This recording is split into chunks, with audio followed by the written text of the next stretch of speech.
Hi guys, welcome to our channel Telugu audio stories with Maithri. నా ఛానల్ని ఎవరైనా ఫస్ట్ టైం చూస్తున్నట్టయితే తప్పకుండా లైక్ చేయండి, షేర్ చేయండి అండ్ సబ్స్క్రైబ్ చేసుకోండి ఫ్రెండ్స్.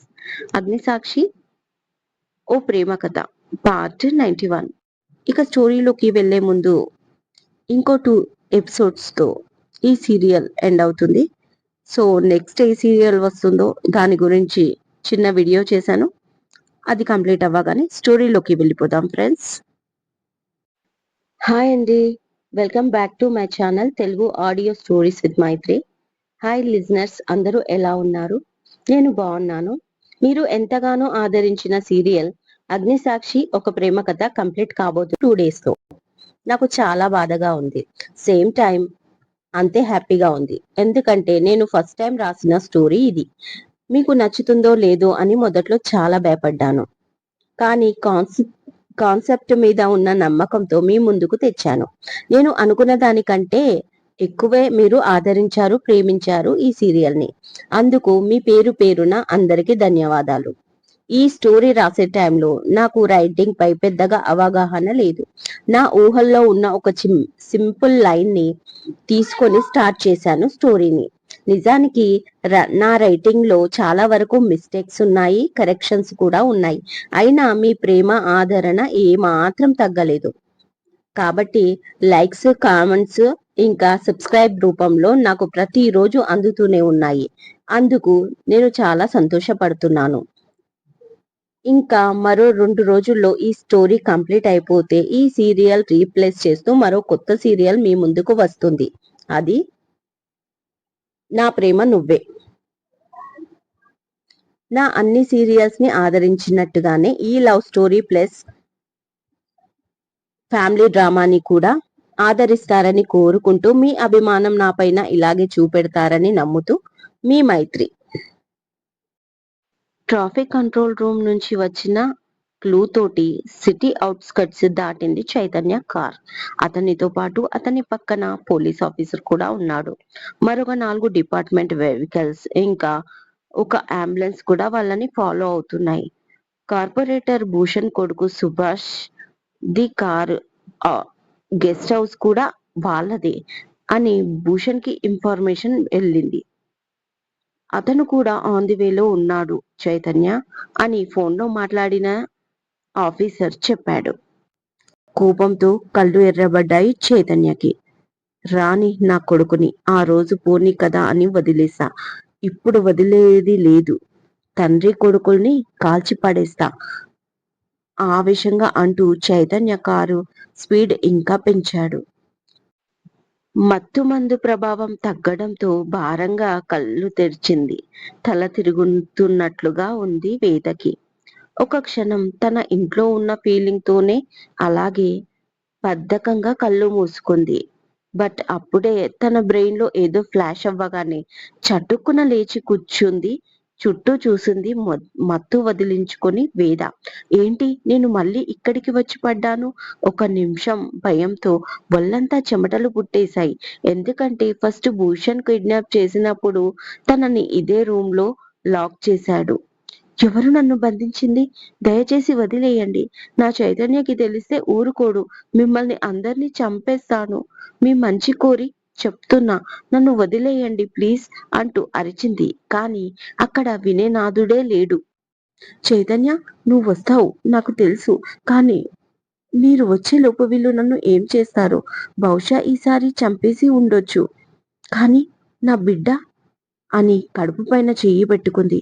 లేదు లేదు, నేను చావను. నా బిడ్డ నాకు కావాలి, నా చైతన్య కావాలి అంటూ ఏడుస్తూ డోరు కొడుతుంది వేద. అప్పుడు గుర్తొచ్చాడు తను గార్డెన్లో చూసిన రాజన్. అప్పటి వరకు ఉన్న భయం కొన్ని వందల రెట్లుగా మారింది వేదకి.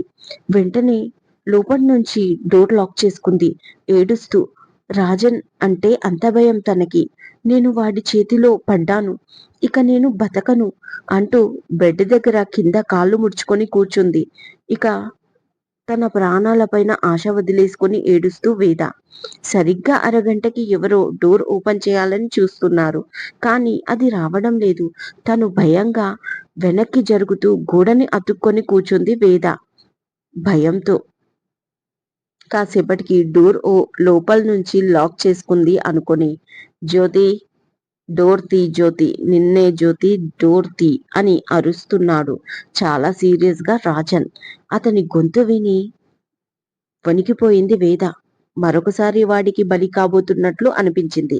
కాని అంతలోనే ఏదో చిన్న ఆశ. తను చైతన్య తన కోసం వస్తాడు, తనని కాపాడుతాడు, అప్పటి వరకు తను బ్రతికి ఉండాలి అని గట్టిగా అనుకుంది అంత భయంలోనూ వేద. వేద డోర్ తీయకపోవడంతో దాన్ని ఎలాగైనా బద్దలు కొట్టేయాలని కింద గార్డెన్ లోకి వెళ్ళాడు. అక్కడ పరుగు పార ఒక పక్కన గొడ్డలి కూడా కనబడింది వాడి కంటికి. వెంటనే వాటిని చేతిలోకి తీసుకున్నాడు రాజన్. కారు గేటు దగ్గర ఆగకుండా గేటు బద్దలు కొట్టుకొని లోపలికి దూసుకువచ్చింది చైతన్యది. ఆఫీసర్ కూడా కొంచెం భయపడ్డాడు అతని ఆవేశాన్ని చూసి. వెనకాలే 4 కార్లు ఆగాయి. చైతన్యని ఆపడం అనుకున్న ఆఫీసర్ వెంటనే అందర్నీ పొజిషన్ తీసుకోమని ఆర్డర్ పాస్ చేశాడు. తలా ఒక చుట్టూ నలుగురుగా లోపలికి ఎంట్రీ అయ్యారు. డోర్ రాకపోతే షూట్ చేసి మరీ ఓపెన్ చేశారు. కనీసం 30 నుంచి 35 మంది ఎంట్రీ ఇవ్వడంతో హాల్లో సోఫా పక్కన పడుకున్న సుభాష్ హెల్ప్ అన్నట్టుగా కాళ్ళు చేతులు కొట్టుకుంటున్నాడు వాళ్ళని చూసి. కొంతమంది పోలీసులు రూమ్స్ మొత్తం సర్చ్ చేయడం మొదలు పెట్టారు. సుభాష్ కట్లు విప్పదీశారు. పైన టక్ టక్ మని ఏదో శబ్దం వస్తుంది. వాడు పైన ఉన్నాడు అన్నాడు చాలా కష్టం మీద సుభాష్ పోలీసులతో. మీతో పాటు ఇంకా ఎంతమంది ఉన్నారు అని అడిగాడు ఆఫీసర్. ఒక్కడే సార్, ఏదో లిఫ్ట్ అడిగితే ఇచ్చాను, చాలా కష్టంగా అన్నాడు. అప్పటికే భూషణ్ రావడంతో కొడుకుని పట్టుకొని ఏమైంది, ఏం చేసావురా నువ్వు లాంటి ప్రశ్నలు అడుగుతున్నాడు.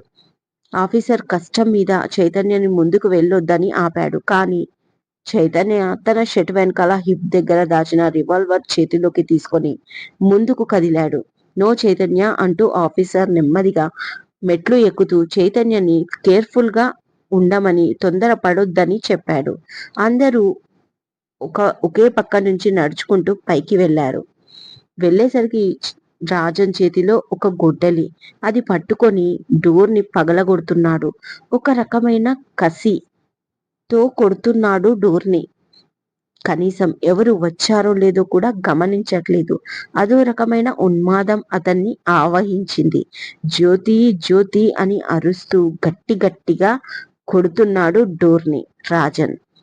అటు నలుగురు ఇటు నలుగురు మధ్యలో రాజన్ని కవర్ చేసేశారు. హ్యాండ్స్ అప్, నీ చేతిలోని ఆయుధం కింద పడే మర్యాదగా చెప్పారు పోలీసులు. వాళ్ళని కోపంగా చూస్తూ జ్యోతి వస్తావా రావా బయటకి అని గట్టిగా అరుస్తున్నాడు రాజన్. వాడు రాజన్ అని చైతన్యకి అర్థమైంది. కొంచెం షాక్ అయ్యాడు. వేద రూమ్ లోనే ఉంది, ఎంత భయపడుతుందో, ఏ పరిస్థితుల్లో ఉందో అని కంగారుగా ముందుకు వచ్చాడు. కానీ ఆఫీసర్ ఆపేశాడు. ఒక్క నిమిషం అంటూ ఆయుధం పడే అని మళ్ళీ వార్నింగ్ ఇచ్చాడు. సార్, నా భార్య రూమ్ లో ఉంది, ఇంకా వాడిని బతిమలాడుతున్నారేంటి అంటూ రివాల్వర్ తీసి ఎక్కుపెట్టాడు చైతన్య. కానీ ఆఫీసర్ అడ్డుగా వచ్చి నో చైతన్య అంటూ ఉండగా వాడు గొడ్డలితో ఒక పోలీస్ పైన విసిరాడు. మీరంతా ఎవర్రా, నా భార్యకు నాకు మధ్యలో వచ్చే వాళ్ళు అంటూ అరుస్తూ రాజన్. ఆ పోలీస్ చేతికి గాయమైంది. వెంటనే చైతన్య రివాల్వర్ తో రాజన్ కాలుపైన మోకాలి కిందిగా కాల్చాడు. ఆ అంటూ పడిపోయాడు రాజన్. వెంటనే అతని చేతిని వెనక్కి మడిచి పట్టుకొని అక్కడి నుంచి దూరంగా లాగేశారు. చైతన్య డోర్ వరకు వెళ్ళాడు. కొంచెం డ్యామేజ్ అయింది డోర్. వేద నేను వచ్చేశాను, డోర్ ఓపెన్ చెయ్యి అన్నాడు చైతన్య. అప్పటి వరకు బిక్కుబిక్కుమంటూ చెవులు మూసుకొని కూర్చున్న వేద చైతన్య మాట వినగానే ప్రాణం లేచి వచ్చింది. చైతన్య చైతన్య అంటూ ఏడుస్తూ పిలుస్తూ డోర్ వరకు వచ్చి లాక్ ఓపెన్ చేయసాగింది. అప్పటి వరకు తనే లోపల నుంచి లాక్ చేసుకున్నాను అనుకుంది వేద. బట్ ఆ డోర్ ఆటోమేటిక్ గా లాక్ అయిన విషయం తనకు తెలియదు. రావడం లేదు చైతన్య, ఎలాగైనా ఓపెన్ చేయండి, నాకు చాలా భయంగా ఉంది అంటూ 2 చేతులతో డోర్ ని కొడుతుంది. ఆమె గొంతులో భయం, వణుకు క్లియర్ గా తెలుస్తుంది చైతన్యకి. వెన్నీ, నువ్వు భయపడకు, నేను వచ్చేసాను, ఇక్కడే ఉన్నాను, వాణ్ణి పోలీసులు అరెస్ట్ చేశారు. నువ్వు అస్సలు భయపడకు, డోర్ ఓపెన్ చెయ్యి అంటూ ఉండగా ఒక ఆఫీసర్, లేదు సార్, అది ఆటోమేటిక్ లాక్ అయినట్టుంది. మీరు తప్పుకుంటే నేను డోర్ని షూట్ చేసి ఓపెన్ చేద్దాం. మేడం, మీరు కూడా పక్కకు తప్పుకోండి అన్నాడు బయటి నుంచి. Yes, yes do it. వెన్నీ, దూరంగా వెళ్ళు, చాలా దూరంగా. స్ట్రేట్ గా అస్సలు ఉండకు, పక్కకు తప్పుకో, పెద్ద సౌండ్ వస్తుంది, భయపడకు, నేను ఇక్కడే ఉన్నాను, ఓకేనా అని తనకి చిన్న పాపకి జాగ్రత్తలు చెప్పినట్టుగా చెప్పాడు చైతు. ఆ సరే అంటూ నువ్వు త్వరగా రా అని పక్కకు తప్పుకుంది భయపడుతూ. ఆఫీసర్, స్ట్రేట్ గా కాకుండా సైడ్ కి షూట్ చేయండి అన్నాడు జాగ్రత్త కోసం చైతన్య. ఓకే సార్ అంటూ కాల్చాడు. 2 దెబ్బలకి డోర్ ఓపెన్ అయ్యింది.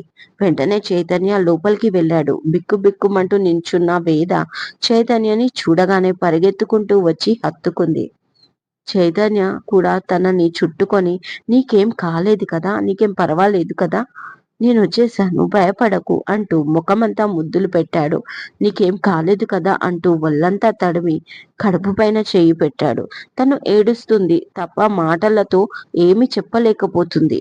వెంటనే ఆమెను హత్తుకొని, మనం మన ఇంటికి వెళ్దాం పద, నువ్వు భయపడకు అని తనని 2 చేతుల్లో ఎత్తుకొని బయటికి తీసుకువచ్చాడు చైతన్య. అప్పటికే రాజన్ని కింద హాల్లోకి తీసుకెళ్లారు. మెల్లగా మెట్లు దిగుతూ ఉండగా రాజన్ గట్టి గట్టిగా అరుస్తున్నారు. ఏ జ్యోతి, ఏ జ్యోతి రావే అంటున్నాడు. పోలీసులు ఎంత కొట్టినా అస్సలు పట్టించుకోవడం లేదు. రాక్షసంగా అరుస్తున్నాడు, నవ్వుతున్నాడు.